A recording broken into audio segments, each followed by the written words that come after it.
Alright, YouTube, it's time for Occult Literature video number 102, Gunpowder is a War Remedy. It took more than 24 hours for this to process and become available for some reason. I'm not exactly sure why. Very short, 24-page work. It actually looks longer in its original text, and I have scanned this. By the way, I prefer when people consume like free PDFs. I don't even really believe in charging people for electronic copies. For those who demanded that I release Kindle versions of my works, I did, although some of them are still fucked up, I'm sure. I have to go through them. I have to take a weekend and reformat most of the works that are there. It's sad, but I'm not going to add those links to the books blog until they're actually fully readable. There's an interplay between whether you're using a Word file or PDF. Of course, I use ODT. Link in the description as always to where you can purchase my edition of this work off of Amazon. Second link to my books blog. There will be fairly soon a new category which this will go into. I'll keep it under the academic heading until I have the fourth work done for the new category, which will be essentially medicine, sort of homeopathy and herbals. I'm working on an herbal now called the Primitive Physic. It's mostly an herbal manuscript. It's also a general sort of quack doctor manuscript. I think I'll throw the quack doctor works into there as well, like What Your Neighbors Say, which is only half oracle. It's half quack science. This is an interesting work. Now, John Clarke is unfortunately tarred as being a virulent anti-Semite. What he was, indeed, was the leader of the Britons, a nationalistic organization in the British Empire, early 1900s. It's now defunct. It had its heyday literally a century ago, sort of fell out of favor, revived a little bit for a decade or so, then just went flat, no longer exists. However, he's probably best known as a major homeopath. The homeopathic schools of the time, proposing the use of ozone and electricity for healing, herbal treatments, going away from what you would consider standard physicians. This particular work, I partially agree with. Now, of course, disclaimer, I'm not giving you medical advice. I'm not saying, eat gunpowder for, you've got a cold, so you should smear gunpowder on your face. However, black powder, which is the gunpowder he's actually speaking of here, being comprised of largely sulfur, black carbon, and saltpeter, niter.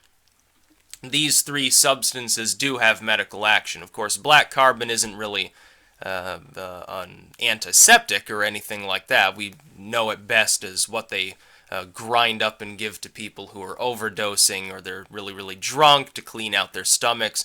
Take that fucking carbon smoothie, so to speak. It has other applications in a medical setting as well. Charcoal does have a medical action, especially stomach scrubbing. Sulfur is an antiseptic. If you powder sulfur and apply it to a wound, it does have a medical action.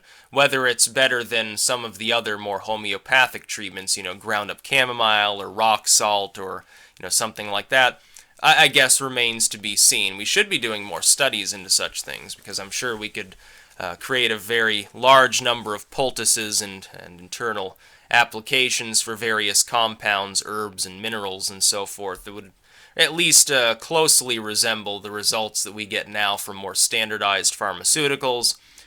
We might be going back to the apothecary. I remember they're reviving that trench warfare sort of antiseptic right now to try to treat superbugs. I can't remember the name of it at the moment.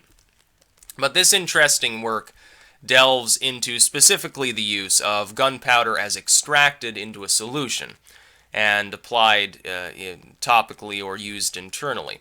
Now, I will be the first to admit it probably did have a significant antiseptic action, considering the fact that it's sulfates of some sort and niter and so forth. Yeah, it probably did clean wounds fairly well. However, John Clarke also mentions that it can treat the after effects of exposure to sewer gas, by which I assume either carbon monoxide or hydrogen sulfide or some other cocktail of various gases. I'm not so sure that giving people that would help them. For boils and scrapes and scabs and maybe a gunshot wound or something, applying this topically probably has quite a good action, as Clarke claims. You've got to remember when this was written, World War I was going on. He claims in this booklet, he sent off thousands of vials of this stuff to the front lines. I wonder if it helped with trench foot or trench fever or any of these other or the Spanish flu, some of these other things in vogue at the time. I'm not so sure it can treat sewer gas exposure. I think that that's a totally different issue. He gives several anecdotes of its application and how it worked. He does not explain exactly how he's extracting it, so I don't know if it was completely standardized at the time. However, there were different concentrations from, I believe, a 10th part to a 100th part to a 1000th part in extracted form. It's an interesting work of homeopathy. It's an interesting historical work. This is the sort of medicine that many people used at the time. It probably performed as well as standard medicine at the time anyway, because when we look back at sort of the late 1800s, early 1900s, what are we getting as far as standard practice for any physician? Amputation, administer chloroform, give out laudanum, and things like that. I would hazard a guess that that would be about as effective as anything the homeopaths were prescribing at the time. Homeopathy remained powerful until the development of the sulfa drugs. Until the development of semi-modern antibiotic compounds, and certainly antivirals and genetic research into things like gene therapy and so forth, vaccination on a larger scale in modern times as well. Until then, homeopathy competed quite handily with standard medical practices, with actual doctors and nurses and so forth. I also have a homeopathic report from the year 1899 from the homeopathic hospital that used to exist in Pittsburgh, actually, sort of listing their staff and their obituaries for the year and so forth. It's not really that I'm not going to scan and release because it's not actually of any interest. It's literally just sort of an annual report thing.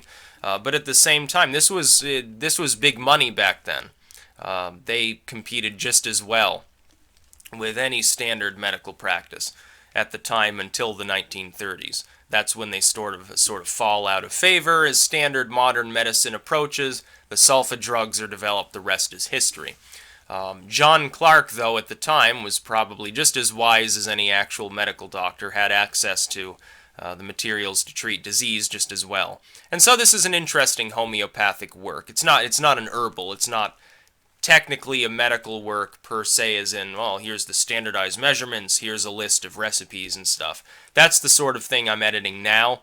I wanted to knock a few of the homeopathic works out of the way first, just for basic material for people to read. So again, link in the description to my edition of this work on Amazon. Second link to my books blog, new category coming fairly soon. I hope to get as well the South Sea Herbal done and add it to that category before the end of the year. So that will make work 104, I believe, in total for the end of the year. And the next year it's on to about a half a dozen other herbal and homeopathic works as well, before I return to alchemy for a while, and also some more grimoire editions that I've got planned and have for quite some time, and my own works as well. Morbid Stories 2 comes to mind, maybe Sickness in Hell 2, stuff like that. That's about all. Peace out.